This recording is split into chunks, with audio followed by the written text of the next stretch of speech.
Good afternoon, everyone, and welcome to Kerala Museum and the General Lecture Series. I am Rajeshwari. I am the curator of the General Lecture Series. The Kerala Museum, established in 1987, stands as a lively hub for the arts within the city of Kochi. It was conceived by R. Madhavan Nair, who recognized the city's need for a cultural institution dedicated to experiential learning in history, fine arts, and performing arts.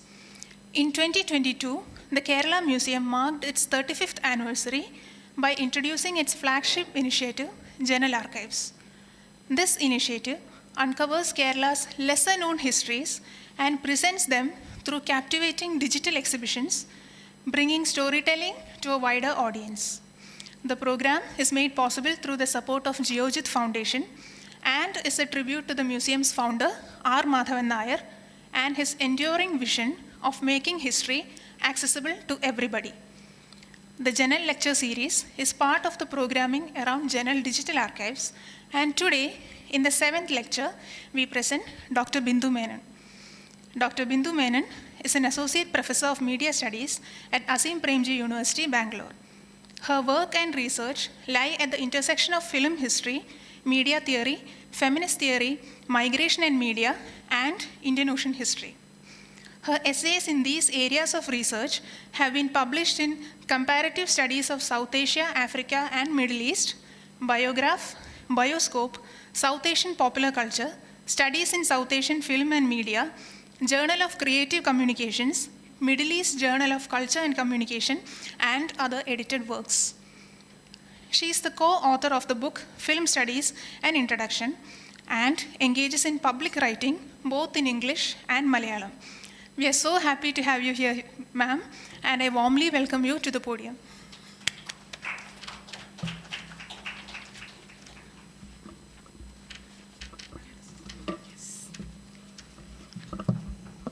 Good evening, everyone. First of all, thank you so much to the General Lecture Series, particularly to Aditi Sakariyas and Rajeshwari and the museum staff for putting together what looks like a really wide-ranging conversation on Kerala's visual history. So what I have listened to so far looks like a very promising archives of contemporary work on visual history of the place. So I'm really happy to be featured in the series, quite honored to be featured in the series. Thanks to everybody for, braving a very, very gray monsoon day and come here, and also to the audience online for attending this talk. So without taking much time, I will just, enter the conversation. The title, a friend of mine said that it's a little provocative. And then I started wondering, is it really provocative? Because it's really not. It is actually something which is common sense to all of us, right? We all, everybody would perhaps recollect the many, many public conversations in Kerala on the question of caste and colorism on Indian screen in general, and also particularly on Malayalam screen in the recent past. We also often come across regimes of typecasting of marginalized castes as victims, sometimes as suffering figures, very often as uncivilized, primitive, gullible, or in some cases as pure evil. And these are all part of our everyday conversations in the public sphere. These relations mapped on screen across lines of class and gender are often closely tied to an idea of a dark skin. Recent scholarship has also, on Malayalam cinema, has also very laboriously kind of pointed out to the context of industry relations where a pairing of marginalized caste bodies to marginalized caste characters is taking place or have taken place in the past. So it's in this particular context that I turn to this kind of a thematic inquiry into the question, into the relations of caste and skin as a very long durée relationship in the 100-year-old history of Malayalam cinema. So what I intend to do today is to trace a visual genealogy of casting the body on screen. I will employ instances from very known histories of the haunting story of the iconic actress P.K. Rosy, to contemporary debates on cinematic body and caste, and the lesser known history of the first picture board for a film, which did not take place, created by Ramavarma Appan Thampuran, playwright, essayist, and a member of the Cochin royal family in the early 20th century, in the wake of his attempts to make a film based on his historical novel, Bhudarayar. Now, how do we construct the nexus behind or binding caste to a screen space while calling into question the stability of, race, gender, sex identities, and bodies? How can this relationship, how can we map these relations? I would also like to make some conspicuously perceptible, the constituted nature of caste as a visual apparatus utilized to mark and categorize bodies. Caste bodies are linked to socially, culturally, and historically constructed sets of identity, categories, or roles. Some of these debates are very, very familiar to all of us, and particularly in the last 20 years, because of the work of popular historians, Dalit writers, Dalit historians, and many other interlocutors in this conversation. The particular story of the origin of Malayalam cinema in Vigada Kumaran, and the specific life story of Rosy has brought to the forefront this finding moment of Malayalam cinema as ridden by caste conflicts. And that's something which is quite a accepted and known fact. But and there are several interpretations, several conversations around it, memorial attempts, work happening in the context of theater, in cinema, in history, in gender studies, and so on around this particular question. Now, what I would like us to bring back to the conversation would be facilitated by just looking at a few known instances in this history. Let me just quickly take you through some of the moments of instances through which Rosy's history actually came to our midst. So this is the first illustration about on Rosy. This happened in 2006. This is the first time that Chitra Bhumi carried an essay in 2006 on Rosy, and the accompanying illustration by an artist looks like this, right? And this illustration happens this is imagined in the context of an unavailability of the film. Nobody has ever watched Vigada Kumaran. There are very few traces of Vigada Kumaran left. We have interviews and stories from Daniel, who was the filmmaker. We have some of because of the work of some of these people whom I mentioned, the publicity material of parts of the publicity material of the film is available. There are also some kind of oral histories mentioned by some of the writers, part of some of the memoirs, etc. But these are all fragments through which this history is created.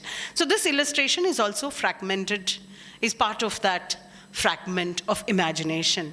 As you can see, this is a very colorful image of an imagined figure of Rosy.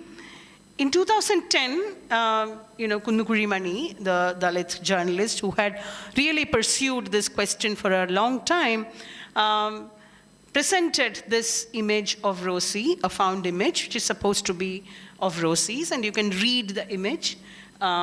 She looks like any young woman in the 1930s, right? A modern woman wearing a sari, wearing clothes and wearing all the kind of signs and symbols of a modern Malayali woman in the 1930s. That's what we see in this image. This is the film Celluloid, imagining Rosy in 2013.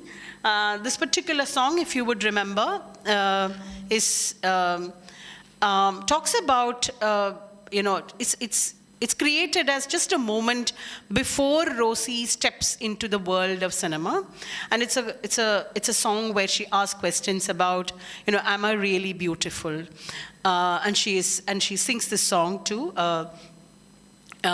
She looks at the mirror. She's singing to a parrot. Actually laying out all her questions about her body and the screen image and what would it bring to her. So these are some of the familiar instances that I want to invoke where we can see questions of colorism has a certain presence, right? So we can see the transition through the different images, and when the image is actually created, Rosy seems to be taking on a very different kind of skin tone and color. This is another film from 1967, Collector Malati. Some of you might recall the film, some of you might not, but this is a film where Sheila presents a marginalized caste character. And all through the film, you will see, quite similar to the first set of Hollywood films where white actors represented black roles, where they were painted in black or were more black skin color tones which were used on them to represent black characters. In this film, you will see Sheila, in a very dark skin tone, presented in a dark skin tone. Kalabhan Mani, who had very eloquently talked about his struggles with questions of caste, but also kind of celebrated what he inherited through his community, through his singing and so on, has been consistently in many films represented characters who belong to marginalized caste communities in a particular fashion, in what you can call something like typecasting, where you will see the boundaries between the caste of the actor and the character that he etches on screen kind of coalesce with each other. And in all of this context, we could very easily see that there is a signification process around the dark skin tone in cinema.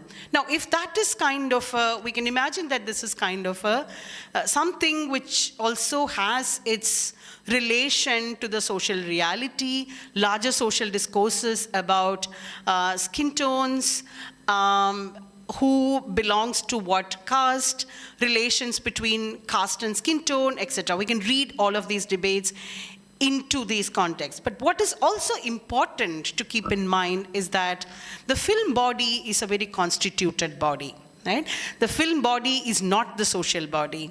And the film body has to be, the screen body that you see emerges through a series of cinematic techniques, starting from makeup to kinesics to lighting, and using different kinds of camera lenses to filters and so on. The body, any kind of body that you see on screen, is built through this kind of techniques.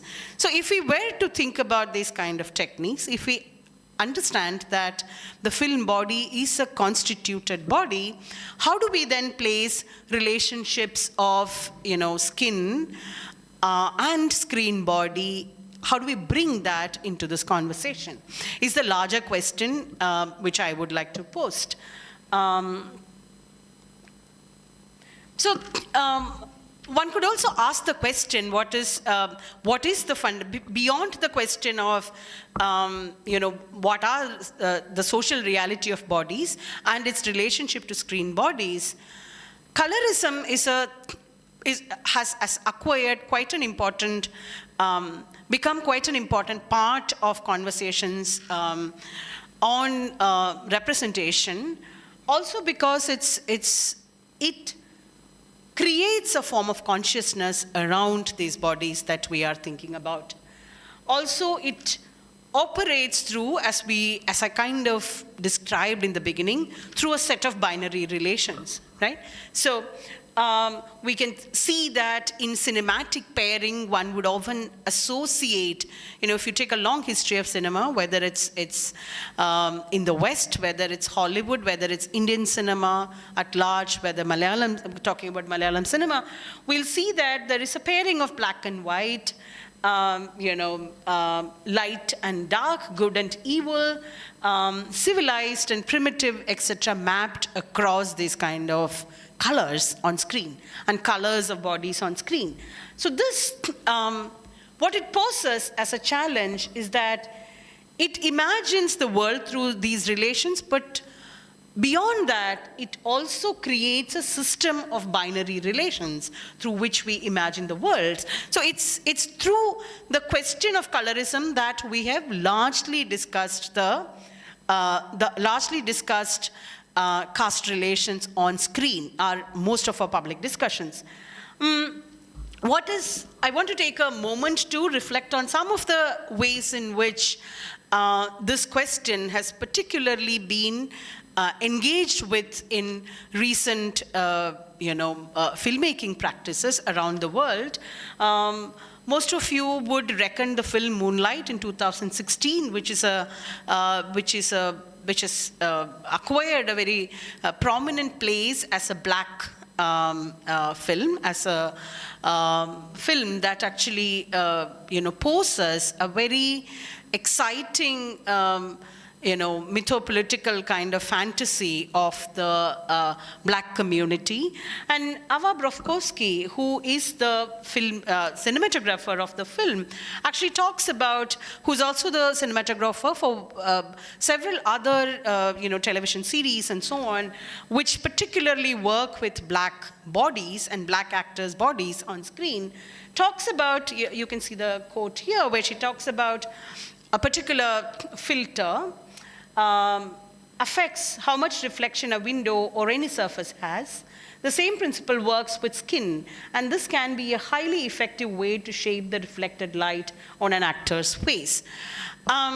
This is only one of the techniques that cinematographers, like conscious filmatographers like Ava Brofkowski would deploy. She also talks about the kind of lighting that they would use to light up black characters vis-a-vis the received ideas, which comes from the Kodak 1940s, postcard image production for creating white bodies, to new methods of lighting, new methods of makeup, where there is where the black bodies are highlighted, allowed to shine and glow through using makeup techniques which are very different from white bodies, etc. So I'm saying all of this in order to I'm also saying all of this in order to emphasize the point that the cinematic body is a constituted body. And in that constituted body, how do we locate the caste relations which are particularly relevant to our context? I would also like to take us back to a specific history of Malayalam cinema. As I mentioned earlier, a very lesser known history of Malayalam cinema, of the sketchboards created by, the picture board created by Ramavarma Appan Thampuran for the film that he was planning to make. He tried to make, but which never got made. So it was it's a attempt which had to be wound up for financial reasons in the middle of its making. But the picture boards remain. The picture boards remain in the Appan Thampuran Memorial Library in Thrissur. There are 16 sketches of different characters, and there are also 3 different scenes which are painted by Ramavarma along with an unknown local artist. So I'll just briefly go into this particular, question of, in order to trace a genealogy of how did this imagination happen, what are the ways in which one could locate these relations at the beginning of Malayalam cinema. So some of you might be familiar with Ramavarma Appan Thampuran's work, who was a well-known essayist, novelist, and also published the influential literary journals Rasika Ranjini and Mangalodayam, and was a member of the royal family of Cochin. The film script Bhudarayar, from his novel Bhudarayar, which is a historical novel,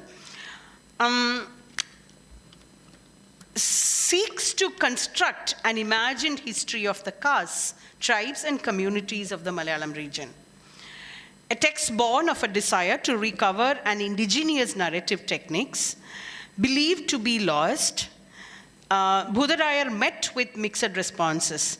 The script has been variously described as a contemporary political novel composed of references to the past, also described as a historical novel, and a novel that reclaims a Shuddha Malayalam or a pure Malayalam that consciously evades Western literary tropes. The life of the text Bhudarayar cuts across various forms, including theatre and cinema, besides occupying an iconic status in verse recitals in schools for more than 3 decades after its existence.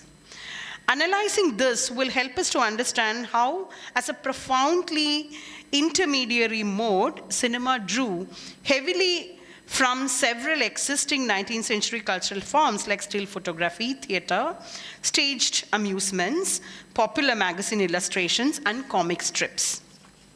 So to give a larger background of what did cinema mean at that time, what kind of films were made, etc. So everybody is aware that in 1930 was the first screening of Vigata Kumaran by J.C. Daniel and all the, which had to be cut short because of the violence and so on. The second film, Marthandavarma, was also a historical film. The third film, which is Balan, which is the first talkie in Malayalam, is in 1939. So in 1937, when Bhudarayar, the attempts to make Bhudarayar is emerging, Tamil cinema was proliferating, and the region was waking up to the possibility of a local language cinema. So looking across all of this, looking across archival, some of the archival material, and several attempts to actually make Marthandavarma, there is another script written by N.P. Chellappan Nair in the 1940s. There's a third attempt to make a film in the 1940s itself. One could see that there is a desire for some kind of a local / indigenous cinema. So this is the context in which Ramavarma starts participating in filmmaking, the idea of filmmaking. So a Calicut-based film company, Kerala Cinetone, was formed in 1931 to make Malayalam films with the adaptation of Bhudarayar as its first venture. M.S. Natani, the director of the first Malayalam sound film Balan, joined Kerala Cinetone to direct Bhudarayar. The call for auditions was widely advertised in newspapers and journals, according to Appan Thampuran's biographer, K.T. Ramavarma, and received an overwhelming response. Many renowned actors from the stage who were struggling to find their feet in the nascent film industry auditioned and were selected along with lesser-known actors and non-actors. The rehearsal proceeded for 5 months in Thrissur. So many of the older, the first set of films were somehow imagined as happening between theater and cinema. So people would, congregate in one place, rehearse the dialogues and perform it in front of a static camera. That was the most available technology in the 1930s here. So and Bhudarayar's script was prepared and printed well in advance, a very unusual practice, even in the then well-established film industries of Calcutta, Bombay, and Madras. Now, Appan Thampuran's biographers recount his efforts to develop each scene and to train the actors in what they describe as Sharira Bhasha, by which they mean a new kind of kinesics, a performance style and dialogues which displayed a pedagogical zest for aesthetic education, now mediated through the magic of cinema. He appeared to emphasize a naturalist acting style from these reports, as opposed to the exaggerated acting and gestures proposed by the director Notani. His biographer also notes that those who witnessed the rehearsals conducted in the palace found it very authentic and memorable. While some of his contemporaries appear deeply disillusioned, if you look at the kind of writing about cinema in Malayalam in the 1930s and 40s, you will see many commentators being very disappointed by the mimetic qualities of cinema. Right? But Ramavarma seemed to view the visual mediation offered by cinema as providing a new way to revitalize the written word. The process of adaptation involved sketches of scenes and characters, as I described, in collaboration with an unknown local artist. And they included some key scenes from the screenplay.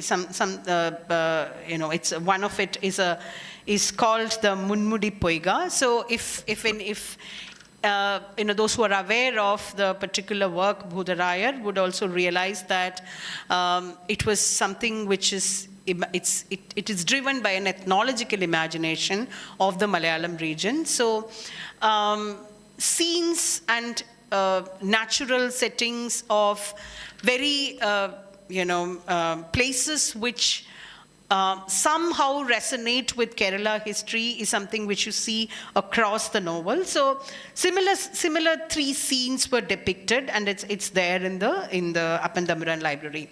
These are significant components of Thampuran's bid to depict an imagined past, an ethno-history of communities, and should arguably have a place in the history of visual arts and cinema in the region. So to turn to the images that I want us to pay attention to,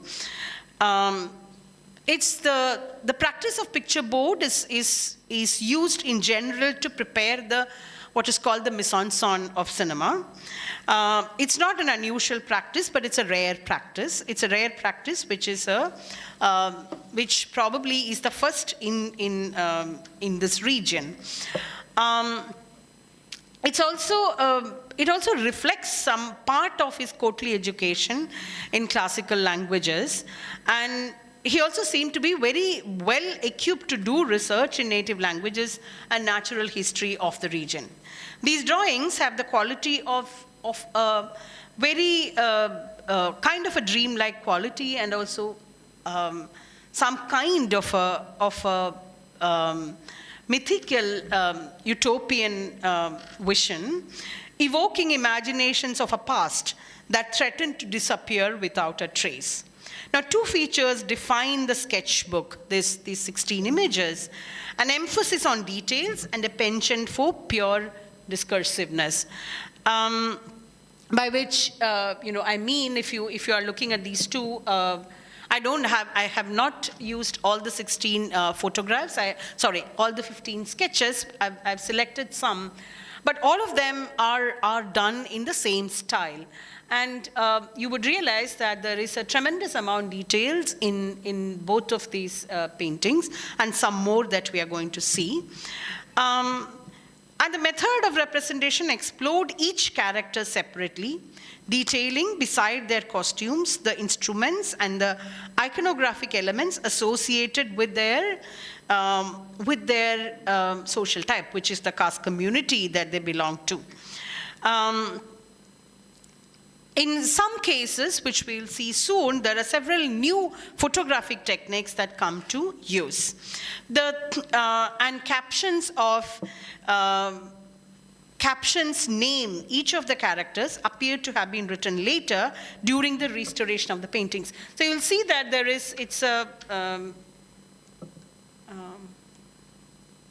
so here you will see, it's written Bhudarayar.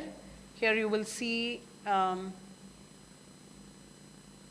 so you can, what it means is that, so these were not written during, while it was painted. It's assumed that it is written later during its restoration.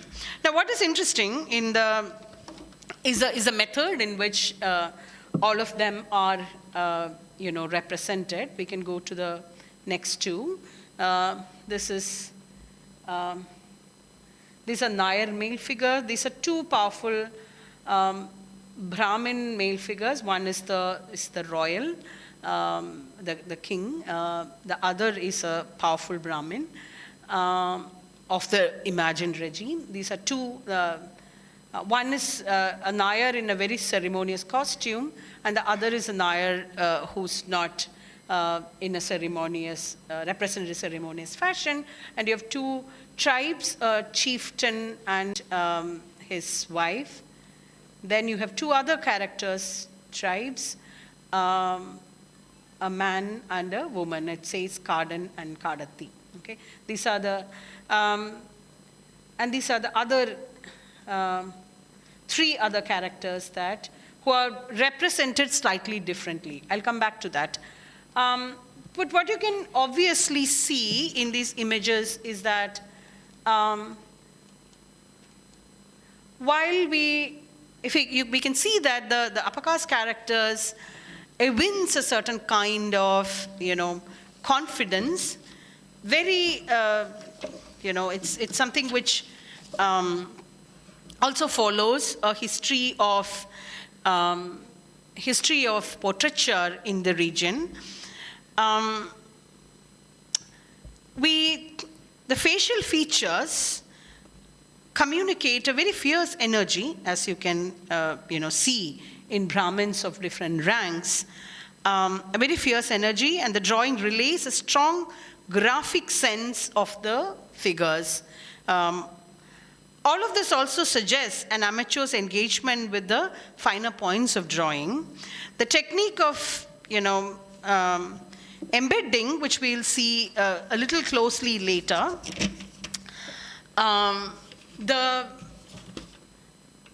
the rest of the characters, which is these four characters, we can see is represented, of course, in darker tone, but also more interestingly, these two men and women who belong to the lowest levels in the caste hierarchy, bearing only the names of their tribes, whose clothes also mark their identity. In all these pictures, clothes, hairdo, and jewelry signify the caste identity of the characters. It also has been noted that the illustrations in the Malayalam print culture from the 1920s were aided by a photographic realism with a documentary interest in picturesque places, monuments, and landscapes, and an ethnographic interest in the customs, manner of the people and religious ceremonies that they participate in. Now, widely reproduced in litho and half-tone productions, these photographs and drawings were widely available for consumption. So in many ways, one can also find that many of these depictions also borrow very heavily from the kind of portraiture and the photographic realism that started, animating the practice of portraiture here. So to go back to the to scholarship on this, it emphasizes that developing mastery in depiction of the human figure, particularly through the medium of oil and the genre of portraiture, was quite attaining popularity at this time. This training also seems to have benefited photography, as many of these artists became photographers and studio owners. To go back to the paintings, here we can see that in these three paintings particularly, there is a close-up of the head, right? And this is not something which you see very often in sketches. And we could also think of it as a certain manner in which what is usually called the intermediary mode, where a transition from photography to cinema is taking place, and portraiture becomes a site where this kind of an intermediality takes new dimensions. There are, what I'm trying to say is that there is the technique of embedding a close view or insert, as we see in these paintings, arguably gestures to a shift in visual techniques that traverses portraiture in painting and photography through a close-up to a cinema. Or in other words, what I'm trying to say is that these paintings in some ways are also hints towards, in terms of the filmic medium, how the transition to a close-up is taking place, and how the sketchboard is imagining a close-up as emerging in the script for the filmmaker to refer to. So these are intimations here of complex conventions of intelligibility emerging from non-successive calibrations of media practice. The framing of close views and objects that stand metonymically for both narrative worlds and visual typologies seem to be negotiating the complex exchange between the temporal order of the linguistic narrative, the spatial and temporal order of the cinematic spectacle, and the imaginary histories. So in other words, if we pay attention to this, we can see that it's something which refers to what is emerging in cinema, what is existing in the kind of visual typology in portraiture, but also helps us understand a certain imagination of history emerging across all of this at that point of time, and this particular desire to make an indigenous cinema. So if we also pay attention to these photographs, we can also see that it's mostly not the Brahmin characters, but other characters who are carrying the symbols of their occupation, right? So they are if you look at the Nair characters, for example, they're carrying the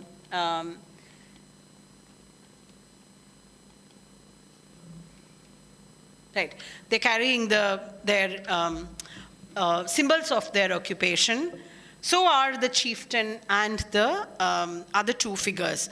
But what is also interesting, to keep in mind is that Bhudarayar in many ways is also an imagination about caste communities in Kerala, right? So the sketches, most importantly, is resonating with an imagination of what different caste types constitute this place. So, and would constitute history. So it is very instructive then to kind of keep in mind a history of anthropology of photographs in Kerala. So for many, in fact, painting did not mean anything more than an activity that could sustain an amateurish fancy.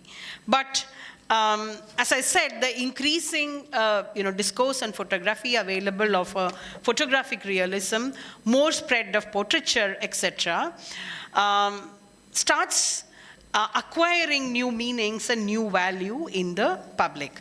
The anthropological photographs of this period, as argued by Sujit Parel, were classified largely into the anthropometric, with an emphasis on measurement of body parts and detailing of features such as nose, teeth, jaws, etc., which we see in some of the paintings here.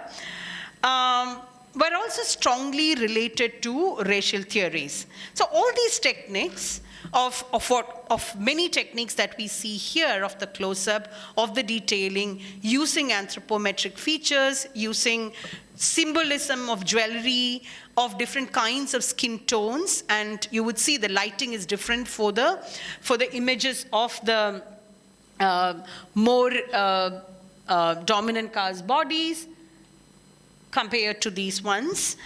All of this also points towards the techniques through which the representational regime of early pictorial imagination, and here I mean photography, portraiture, and this particular picture board, provided a detailed imaginary to reproduce caste hierarchies. Now, within the order of a colonial governmentality, this network of colonial knowledge and its strategy for dominance had a very wide effect, penetrating both social bodies and societies. Now, it is instructive to keep this representational order in mind when we look at these sketches.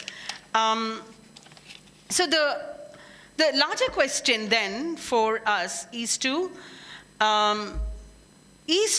understand how do we read the body across these images at this particular time. In the beginning of Malayalam cinema, we can see that caste through this, that it's also a fiction of difference, right? Difference is established by marking bodies in a particular way. Each of these bodies are marked in a specific way through these techniques, but it is a fiction that matters. I'm not saying that this caste is fictional. I'm saying that it's in these picture boards and these narrations, what we see is a fiction of difference through which caste body is produced. Caste is in actuality a visual apparatus used to label and order individuals based on their skin color, hair texture, and body structure, as we see here. It is also a device in this picture board camouflaged as a fact, whose application produces marked bodies, that is the tribes here, and as a byproduct through the penumbral spaces of the picture board's techniques of contraposition of unmarked bodies, that is dominant caste bodies and Brahmins. Corporeal categories, the products of the apparatus's employment, have associated with them various discourses which normalize unmarked bodies while simultaneously stigmatizing marked bodies. This apparatus and its discourses constitute a regime of corporeal visibility, a way of seeing. This way of perceiving the world assumes that bodies are legible texts and that the essence of individuals can be read from the surfaces of their bodies, right? So this is these pictures by creating and assembling the skin, the hair, the jewelry, the symbols, the placing of the light on these bodies, etc., are pointing towards the surface of their bodies as the essence of the individuals. And this seeing is, we can name in this as a caste body. And we can discern that there is a way of seeing, a way of reading bodies and projecting our hopes, fears, desires, and fantasies upon them. Right? So in this particular picture board and the novel is partially a futuristic imagination with one foot in the past. And imagining and naming, if you go through the novel, you would also recognize that the names are somewhat similar to the existing caste names and other names, but they are not exactly the same. So there is this play of different kinds of fantasies and futurism, which is all through the novel, which is also present in this.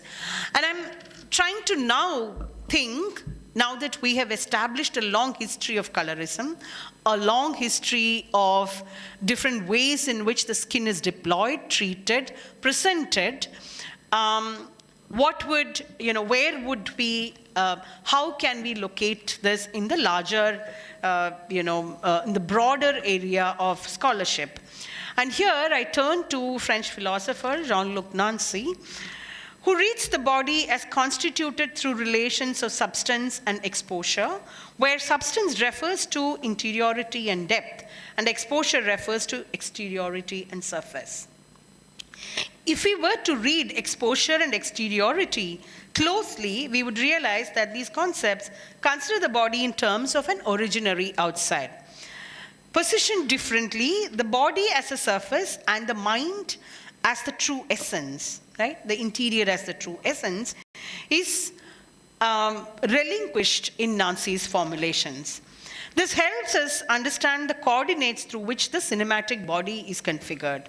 From the early sketches to the bodies of contemporary screen, we can discern that the caste body is emphatically figured here as materiality, as skin, surface, fragment, and exposition. And the picture board is a really good example for each of them, right? You see the skin, you see the material objects that are referring to the body. You see the fragments, right? So the head is something which represents a particular powerful Brahmin figure, etc. There is another image in which a small part of in the whole series, there is a small part of ring which is used as a kind of an insert. So from the early sketches to the bodies of contemporary screen, this is the kind of caste body that we can figure out. And we also see that the notion of an inner truth of the body is discarded, right? And in its place, we find that the truth is in the skin. Here, the configuration of the self is not the interiority, the essence and identity, but as a heterogeneity of surfaces in contact. That provides a productive template to understand bodies on screen and how relations can be created on screen. Now, I would like to, having said this, that if we rethink bodies on screen as constituted and constituted as surfaces that are engaging with each other, I would like to end by returning to some questions, around Vigitha Kumaran's first screening, that, according to reports, ended in disruption of screening due to the violent audience response. The social context of Rosy, the Dalit actress, the violence towards her, ending in her disappearance and banishment from her place of birth and her livelihood, are now known to us and exist as a collective memory, as an affective return, and also as a powerful ontological narrative. What we do not know is, and mainly because of a lack of archival material, there are some of the interviews with J.C. Daniel. There is no eyewitness accounts of what kind of violence took place. We don't have elaborate newspaper reports. We only have fragments of memories, etc., put together later. So in the absence of this, we don't have answers to all questions. But if we were to think about this as a larger exercise in which we try to place the caste body, we have several questions to ask, and that would be a very speculative history of sorts. We know of Rosy as, so if I think about Rosy now, and if we go back to the photograph that was, that I showed in the beginning, which is a photograph where which is imagined as hers. What it presents to us is a confident young woman looking at the camera. And if you were looking at the history of photography, where we don't have many women looking directly at the camera, and there's a whole lot of work by Christopher Pini, and in the Malayalam context by Sujit Parel, etc., who talk about the lack of confidence in marginalized castes and communities facing the camera, particularly in the anthropological kind of photographs. Here we have a young woman looking at us very confidently. She was also someone, and she was not a novice to public performance. Sajida is here in the audience, who has done extensive work on Rosy as a theatre person. And we would increasingly, the newer kind of information on Rosy tells us that she was very much part of a very vibrant folk theatre culture in the city of Trivandrum, where she was a very prominent performer, for whom the different performance groups vied for every in the season of Kakarishi performance. So what we have is a confident, spirited young woman who's facing the camera, whereas entered the film happens, and what we get is a story of her disappearance, right? A story of her banishment. So in between this, what happened on the screen is something which we don't have access to, because the film doesn't exist, the accounts doesn't exist, there are no specific archival material which refers to it, etc. But if we were to ask some other questions around, from the material that is emerging from Vigatha Kumaran's, for example, publicity material, which has the entire story published, which tells us, what was the character she played, what was the character played by each, actor, etc. We might come across, we might be able to make some speculative kind of, we can create a speculative fabric which might help us think about this question slightly in an intricate fashion, or in a slightly different fashion, which is, one of the passing reference, right? So this is also a scene, the whole debates around Vigatha Kumaran is also about rumors and scandals and so on, precisely because of the absence of archival material. The questions, one of the major questions is that the capital, the resource, and the labor for the film seems to have emerged from very marginalized caste capital, right? The film was made by, not by a dominant caste member. The film was made by J.C. Daniel, belonged to the Chanar community. Evidently an influential Chanar community, but whose family was to a family of dentists. He himself was a dentist, and was a dentist his father was a dentist for the royal family, and so on. Nonetheless, at this particular moment of technological modernity, the capital for this seems to be coming from a marginalized caste, and not from, kind of dominant caste capital. The second, rumor. I mean, this is what is known to us. One of the rumors about, when did the particular, violence break out is said to be happening around a moment of contact of taking a flower from the character played by Rosy, right? So it's not a deeply intimate scene, but what does it pose to local relations, right? So the question needs to be asked: what does it mean to watch an untouchable body on screen in a society where untouchability is a practice, right?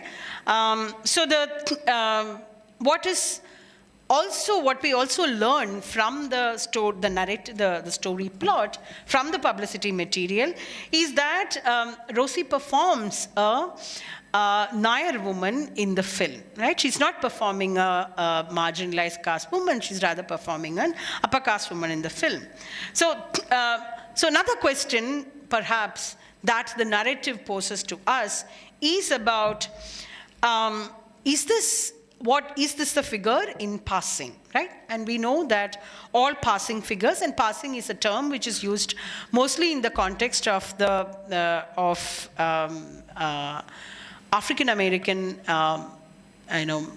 migration in United States, but passing refers to two traits. One is the undecidability of the bodies and a will to displace themselves.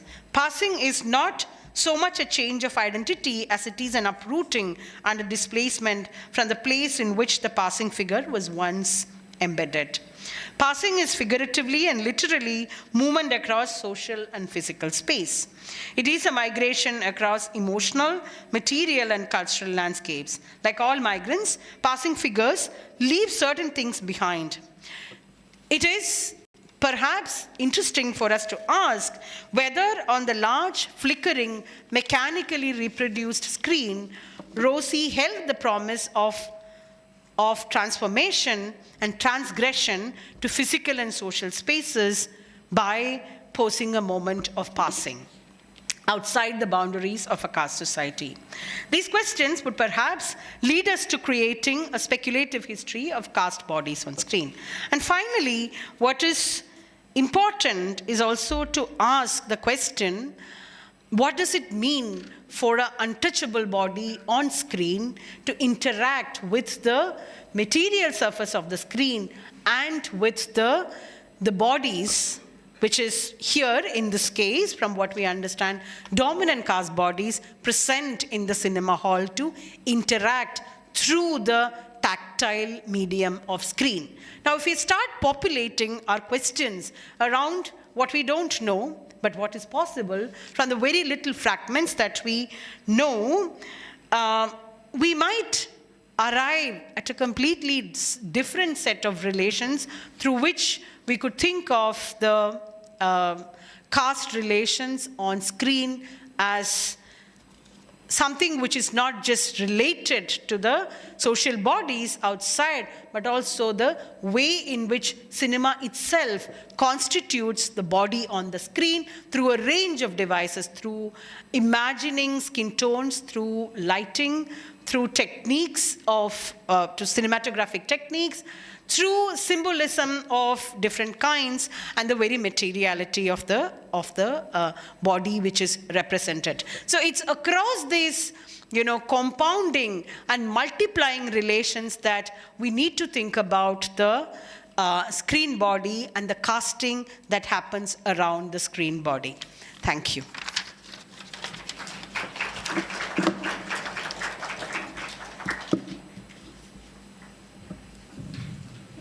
So much, ma'am, for that lecture. We are now opening the session to Q&A. So if you have a question, please raise your hand. I pass the microphone to you.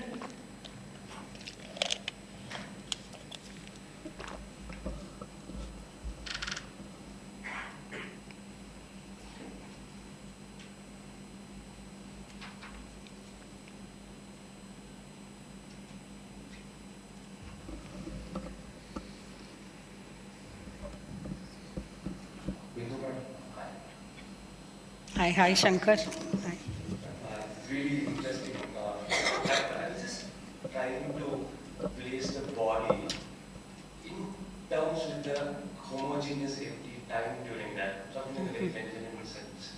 So, isn't the body itself deeply rooted in the caste system where you cannot really explicate caste and body as separate? And that is definitely hegemonical from wheresoever it has been sponsored. Yeah. Okay. Shall I take the questions or should we collect questions? Should I respond to Shankar's question? Okay, I can respond. Okay. Yeah, thank you, Shankar. That's a really important question. So, if it was not, we are also pointing at that. I talked about the constituted body on the screen, that every body in the screen is a constituted body.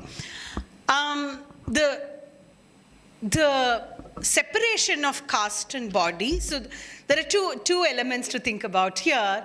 When cinema as a technology enters, so I think this moment where the screening happens is a heightened moment of this realization, right? The realization that you're pointing at, which is that, that caste is caste, body is caste body in the 1930s that we are talking about. Then how do we separate both? So that's a really important moment to recognize that cinema as a technology, perhaps, at that moment of, of its first screening, invokes the caste body and its potential, and this is why I used passing, right? Because so I keep asking this, it's a highly speculative, and speculations enable us to sometimes project, ourselves to the past, is that the body, the availability of the body, the threat, the Rosy's body starts posing a threat, through this, bigger than life image projected on screen. I mean, we can go back to Benjamin, we can go back to, all questions surrounding mechanical reproduction, and both the, the demons and the democracy that it opens up.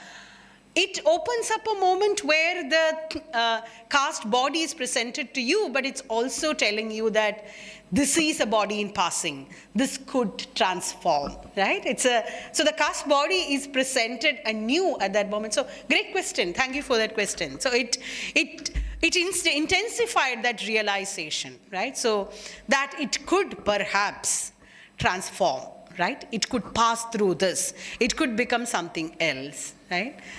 I hope I answered your question. Yeah.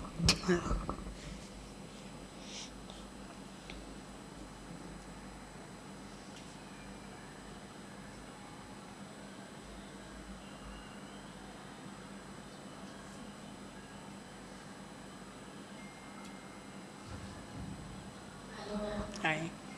So my question is more a general one. Around the time Ramavarma was acting, that caste issue was probably there for people to see. But what do you think about the current movies in the past 4-5 years? How do you think caste is being represented, or looking at from the 30s or 40s? To stage stories which are more attentive to the complexities of caste, etc. One can think of many examples in the recent past. Even in films which are not so consciously about caste, one could see that there is an opening up which has allowed filmmakers to rethink caste in these relations. Not to say that everything has changed, but I suppose that it's a long work. It happens in the interstices of this kind of conversation between between a opening up of the caste question by Dalit thinkers, Dalit movements, and so on, within the industry and outside the industry. So I see that there is much more conscious attempts to engage with the question of caste. Right? There are some, at least. Yeah.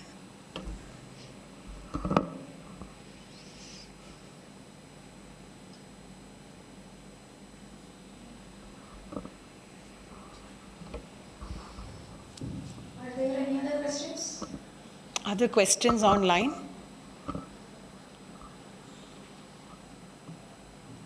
Okay, if there aren't any more questions, I would like to invite Aditi Sakya, the director of Kerala Museum, to speak a few words.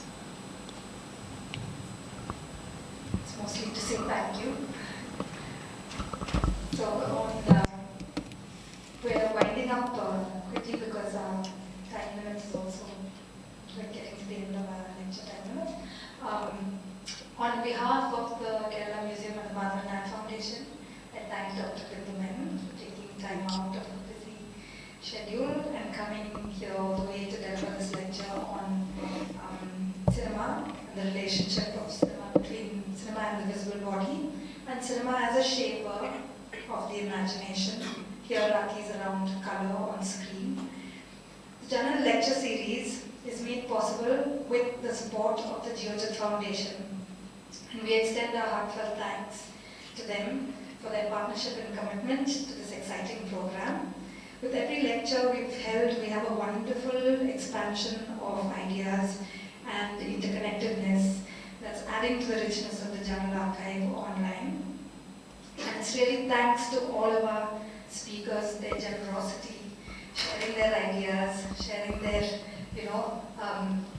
the frameworks within which they're working and the directions they're moving in, giving us so much of contemporary context on new ways of looking at history today as well. I'd like to thank the journal team with Rosy at the helm, programming, and Sakamut Nawaz's on sound and tech. Something's happening now. And make special mention of the Kerala Museum team, who are the pillars of every event here. Journal talks are actually programmed for every alternate Saturday. And sometimes on a Friday in case we're not able to do Saturdays. So mark your calendars for the next one. Is on Indigenous Medicine by K.P. Girija on 4th of October. And the one after that is on the Bengaluru Brahmin Temple Festival, and Manju Elachira is coming down all the way to speak here on the 14th of October. Okay. So lastly, you can follow our handles, social media, and save our number for our WhatsApp updates. Many of you asked me today, how do I get to know next time's lecture? So please save that number. You can send a message there and say, please add me to the list, or you can, because it's a WhatsApp business number, so please save it, and you will receive our updates. Hope you put your number in the address book below as well. Yeah. Last but not the least, share away. You have a question? Yeah. Okay. I'll just wind up, and then we can go back to informal chat, which usually happens for a while after. So yeah.